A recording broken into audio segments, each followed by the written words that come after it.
When John Romero was designing levels for Doom, he came up with 8 special rules to make them look and play as good as possible. In this video, we're going to discuss each rule and show how it was applied all throughout Knee Deep in the Dead, Doom's iconic first episode, which was designed almost entirely by John Romero himself. Number 1.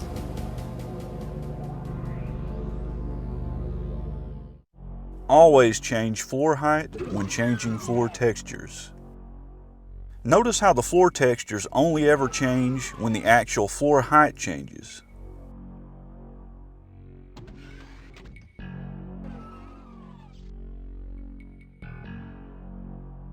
This rule also tends to be applied to ceilings.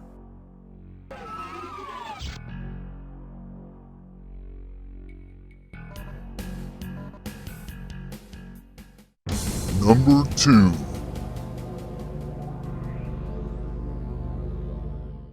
Use border textures between different wall segments and doorways. Support, door track, and light textures are almost always used as borders or dividers when changing wall textures. Rarely will you ever see 2 totally different wall textures side by side without there being some sort of border in between.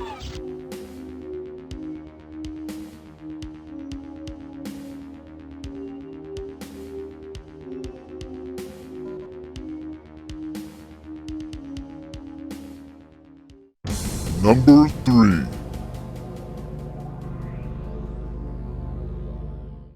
Be strict about texture alignment. This is most obvious around stairs, windows, and other areas where the floor and/or ceiling heights change. Textures are usually misaligned by default in these scenarios, which requires you to make adjustments in the editor to create a more seamless appearance.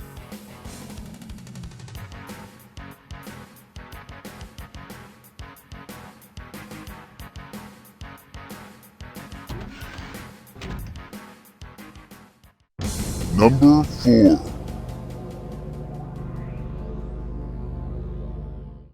Use contrast between light and dark areas and cramped and open areas. Episode 1 features numerous areas with strong contrast in terms of lighting and space. It isn't uncommon for bright rooms to suddenly give way to darkness, for example, or even for cramped hallways to suddenly open up into large rooms with tall ceilings.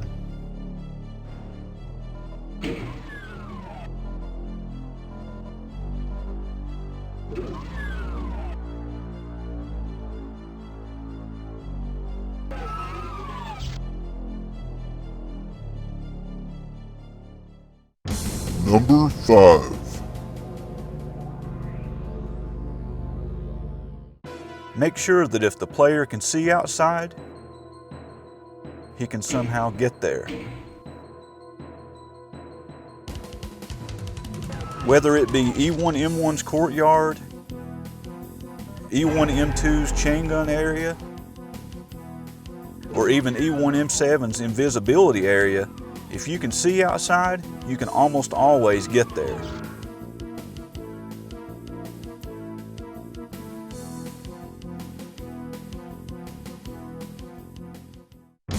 Number 6. Be strict about having several secret areas on each level. Episode 1 is chock full of secrets.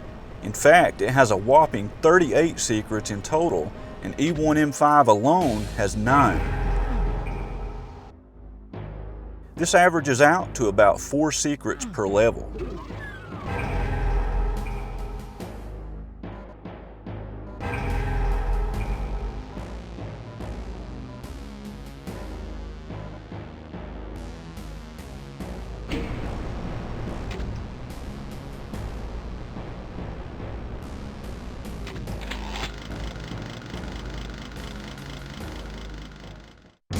Number 7.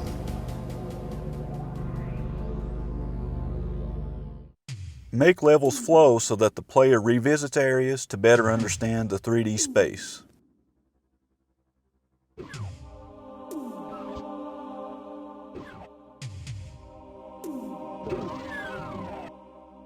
Most levels in Knee Deep in the Dead are built around loops, which means the player will inevitably revisit areas they've already explored.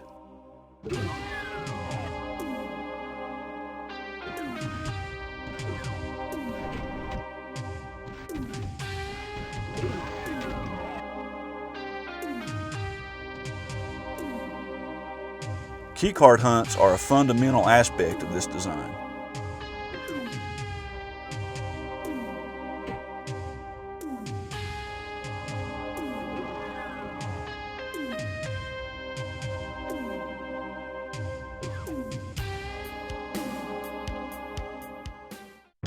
Number 8.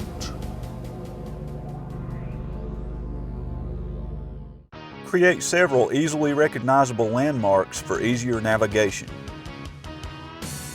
This one is arguably the most subjective, but when I think of landmarks, I think of E1M2's hub,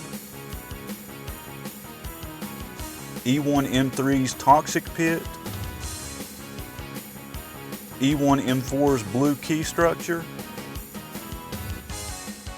and even E1M9's starting cage. Those are all very distinct formations that help you stay oriented as you navigate the levels. If you're a prospective or even current level designer, I highly recommend paying close attention to each of these rules.